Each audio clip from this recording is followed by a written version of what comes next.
حالانکہ اللہ تعالیٰ حالات بگاڑتے اس لیے ہیں تاکہ یہ میری طرف آئے. وَلَنُذِيقَنَّهُم مِّنَ الْعَذَابِ الْأَدْنَىٰ دُونَ الْعَذَابِ الْأَكْبَرِ.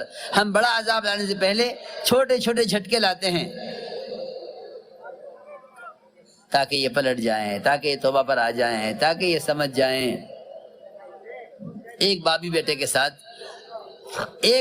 کے ساتھ جو زیادتی کرتا ہے وہ اس کو راستے پر لانے کے لیے. اللہ تو حکیم ہے، اللہ تو حکیم ہے. اس لیے میرے دوستو عزیزوں، سب سے بنیادی چیز یہ ہے کہ اپنے راستے کو درست کرنے کے لیے سب سے پہلے ایمان سیکھا گیا ہے، کیونکہ فرمایا کہ مومن اللہ کے نور سے دیکھتا ہے. ایک صحابی کی ایک عورت پر نظر پڑی، نظر پڑتے ہی انہوں نے اس عورت نے کہا کہ اسلام آ گیا ہے. یعنی اسلام آ گیا کا مطلب ہے کہ پردہ آ گیا، پردہ آ گیا. ان کی نظر ادھر اس پر پڑی، ادھر سر دیوار میں لگا. فوراً آ کے عرض کیا یا رسول اللہ صلی اللہ علیہ وسلم، میری نظر پڑی عورت پر، اس کے ساتھ ساتھ میرا سر دیوار سے لگا، یہ کیا ہوا؟ آپ نے فرمایا کہ ہاں، اللہ تعالیٰ کا اپنے مومن بندے کے ساتھ یہ بڑے فضل کا معاملہ ہے، یہ بڑے فضل کا معاملہ ہے. اپنے بندے کے ساتھ اللہ کا بڑا فضل کا معاملہ ہے کہ جب اس سے کوئی چھوٹا گناہ بھی ہوگا، چھوٹا گناہ بھی کوئی ہو جائے گا، تو اللہ تعالیٰ اس کو چھوٹے گناہ سے بھی بچانے کے لیے اس کو فوراً تنبیہ کریں گے. یہ اللہ کا فضل ہے، یہ اللہ کا فضل ہے کہ تمہارا سر دیوار میں لگا تمہیں بتانے کے لیے کہ تم نے یہ غلط کیا ہے. جب اتنے معمولی گناہ پر، یہ غور کرنے کی بات ہے، جب اتنے معمولی گناہ پر سر دیوار سے لگ کر سر دیوار سے مارا گیا بتانے کے لیے کہ تم سے غلطی ہوئی ہے،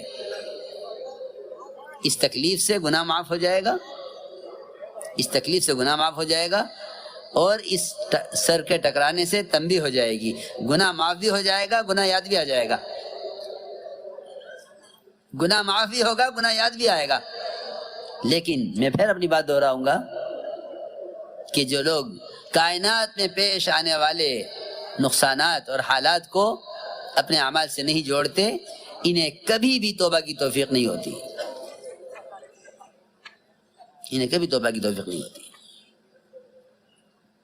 یہ یوں کہہ کر گزر جاتے ہیں کہ وہ تو حالات تو آیا ہی کرتے ہیں، حالات تو آیا کرتے ہیں، دنیا تو کائنات تو حالات کی جگہ ہے. ایسا نہیں ہے، ایسا نہیں ہے کہ دنیا حالات کی جگہ ہے. ہاں، انبیاء علیہ السلام کے راستے پر آؤ، وہ حالات اگر نبیوں والے آئیں اطاعت کے ساتھ تو پھر یہ حالات اللہ تعالیٰ کے یہاں درجے بلند کرائیں گے. انبیاء کی لائن کی تکلیفیں درجات کی بلندی کے لیے ہیں، لیکن جو حالات گناہوں کی وجہ سے آتے ہیں، جو حالات گناہوں کی وجہ سے آتے ہیں، وہ حالات صبر کرنے سے درست نہیں ہوتے. یہ بھی یاد رکھو کہ ایک دوسرے کو محض صبر کی تلقین کرتے رہنا یہ حالات سے بچنے کا راستہ نہیں ہے. حالات سے بچنے کا راستہ یہ ہے کہ اپنے رخ کو درست کر لیا جاوے، اپنے رخ کو درست کر لیا جاوے. یہ حالات سے بچنے کا راستہ یہ ہے.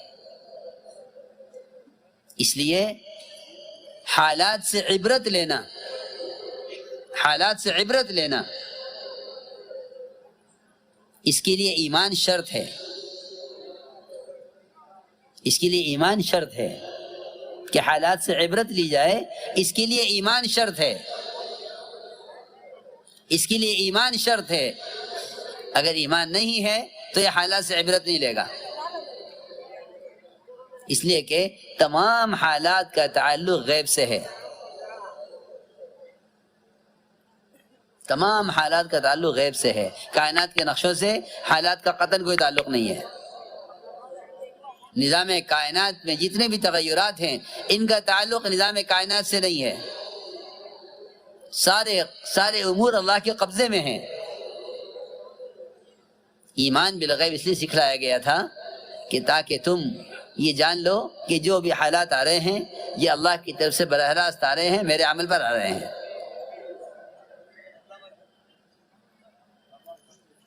تو اس لیے فرمایا گیا کہ ایمان بالغیب اصل ہے، ایمان بالغیب اصل ہے، تاکہ تم کسی بھی طرح کے حالات کو ظاہری نظام سے مت جوڑو۔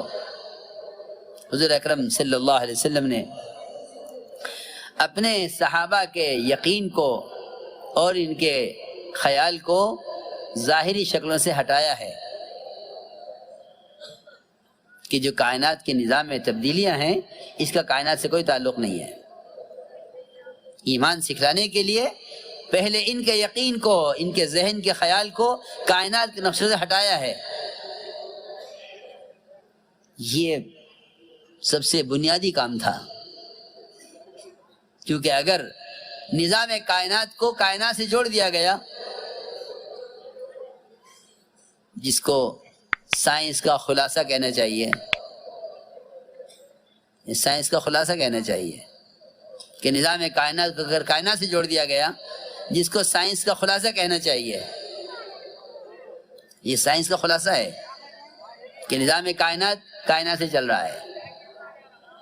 اب پڑھ کر دیکھ لیں یا بغیر پڑھے دیکھ لیں، خدا کی قسم اس سارے جہل کا خلاصہ یہ ہے کہ کائنات میں جو کچھ ہو رہا ہے وہ کائنات سے ہو رہا ہے۔ علم کا خلاصہ یہ ہے کہ کائنات میں جو کچھ ہو رہا ہے براہ راست خالق کائنات سے ہو رہا ہے، اور سائنس کا خلاصہ یہ ہے کہ کائنات میں جو کچھ ہو رہا ہے کائنات سے ہو رہا ہے۔ آپ پڑھ کے دیکھ لیں یا بغیر پڑھے سمجھ لیں، سارے سائنس کا خلاصہ ہے یہ کہ کائنات میں جو کچھ ہو رہا ہے کائنات سے ہو رہا ہے۔ ان سے پوچھو زلزلے کیوں آتے ہیں تو یہ تمہیں زمینوں کی پلیٹوں کے حساب بتاویں گے، جب یوں ہوگا تو یوں ہوگا، جب یوں ہوگا تو یوں ہوگا۔ جو کائنات کے نظام کو کائنات سے جوڑتے ہیں انہیں کبھی بھی زلزلوں کے آنے سے زنا کی طرف خیال نہیں جائے گا، قحط سالیوں کے آنے سے زکوٰۃ کرور کی طرف خیال نہیں جائے گا کہ ہم نے زکوٰۃ روکی ہے، قحط سالی آئی ہے، اللہ کی زمین پر زنا ہوا ہے اس لیے زلزلہ آیا ہے۔ یہ کبھی نہیں جانیں گے اس کو، اس لیے کہ سائنس سکھلائے گا کہ کائنات کے نظام کائنات سے چلتا ہے، علم سکھلائے گا کہ نظام کائنات خالق کائنات سے چلتا ہے۔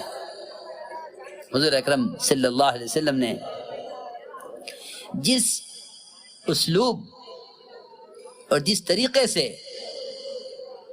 صحابہ کو ایمان سکھلایا تھا اور آگے انہیں دوسروں کو سکھلانے پر ڈالا تھا،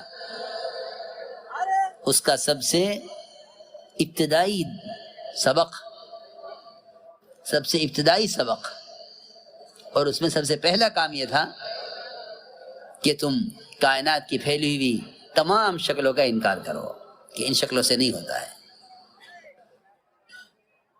تم ان تمام کائنات کی پھیلی ہوئی شکلوں کا انکار کرو کہ ان شکلوں سے نہیں ہوتا ہے۔ ایمان سکھلایا گیا ہے۔ یہاں تو دعویٰ ہے کہ ایمان والے پیدا ہوئے، صحابہ کہتے ہیں ہم نے ایمان سیکھا ہے۔ ایمان کے سیکھنے کا مطلب بتلا رہا ہے کہ ایمان کا بھی علم ہے۔ لوگ سے عبادات کا، فرائض کا علم سیکھتے ہیں، ایمان کا علم نہیں سیکھتے، حالانکہ ایمان کا بھی علم ہے کیونکہ یہ بھی مستقل ایک فریضہ ہے، بلکہ سارے فرائض کا مدار ایمان پر ہے۔ جب سارے فرائض کا علم ہے، نماز کا علم، روزے کا علم، زکوٰۃ کا علم، حج کا علم، بیع و شراء کا علم، خرید و فروخت کا علم، تو ایمان کا علم نہیں ہوگا؟ یہ کیسے ہو سکتا ہے؟ یہ کیسے ہو سکتا ہے کہ ایمان کا علم نہیں ہوتا؟ ایمان مستقل فریضہ ہے، جب تمام فرائض کا علم ہے ان کا سیکھنا فرض ہے۔ اس طرح خدا کی قسم ایمان کا بھی علم ہے اور ایمان